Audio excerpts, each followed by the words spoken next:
How's it going, Film TV fans? Another review. The final review in the Star Wars reviewed series. So a bittersweet moment for the most part. And we are looking at Solo, a Star Wars story. A movie that I was really fucking surprised at the quality of. Because I actually think this is better than Rise of Skywalker. Genuinely. That's not exactly a high bar to cross, but it was actually really fucking good. And you know, as someone who's heard the stories of the Trouble production, Phil Lord and Chris Miller originally were directing this movie. They came off of it, you know, and then it was basically the whole thing was fucking reshot.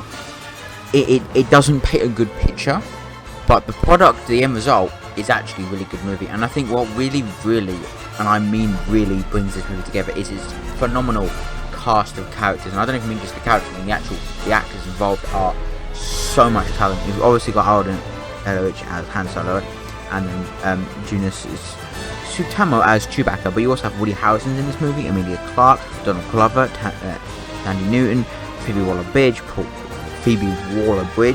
Bettany, Jon Favreau voices something in this movie. Evan Kelly is in this movie. You know, Walt Davis is here as well. So, a massive cast of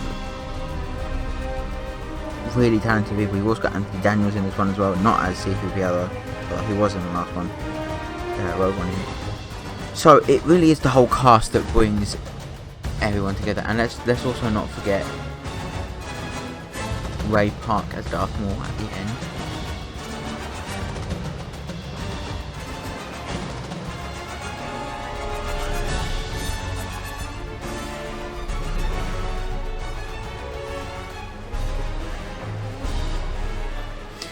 Yeah, it genuinely.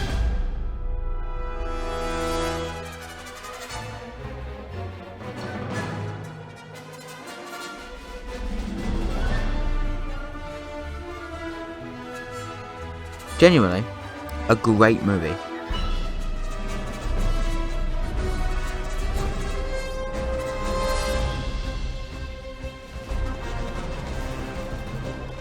A movie I genuinely like.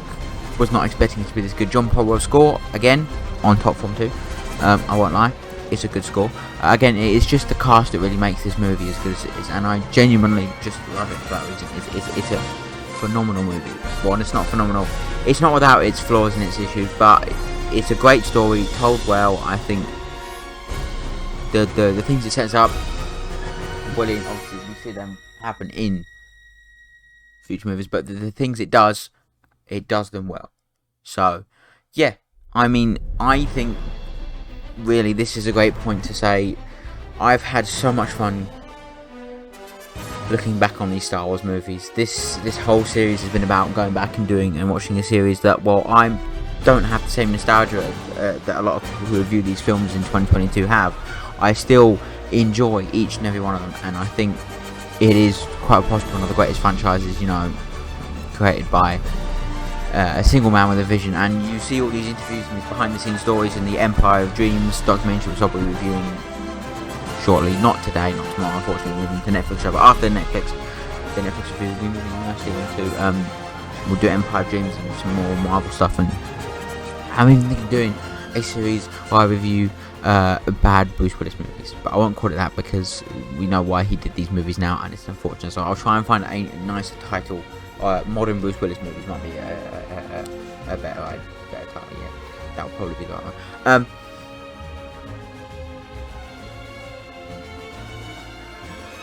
But Star Wars for me has always been a series that I have looked and admired and wish I had the nostalgia for it that other people has, because I can see where that nostalgia comes from for me personally. And one of those elements where that nostalgia comes in ever so slightly for me is obviously the feel of the prequels. Very, you know, obviously the first one was 1999, but the rest of them were 2000s. So very much something I can that feel of that era, something I can personally relate to quite well. For me, it just makes Star Wars such a magnificent series to talk about, with its incredible cast of characters all across all 11 movies, 11 live action movies, I say. each movie housing its own special story based on its a set of characters continuing the story, whether it be as monumentally awaited as the Phantom Menace was back in 1999. There is nothing that's ever going to come near the level of anticipation for that movie had back in 1999, and most people were just like, and the reaction it received was not a pretty one. But this whole franchise is about being just the most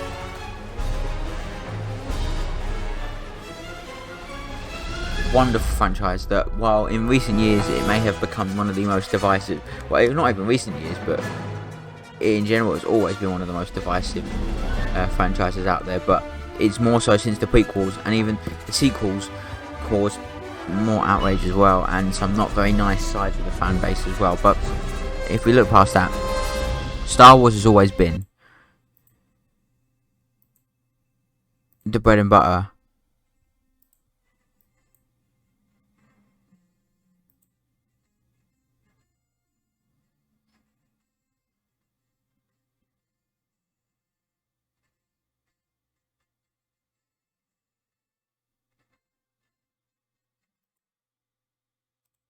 it's always been something of a pop culture thing that's always been there, and it was something that will always be here for the rest of the time. It will outlive all of us in every way, shape or form, and that is a good thing.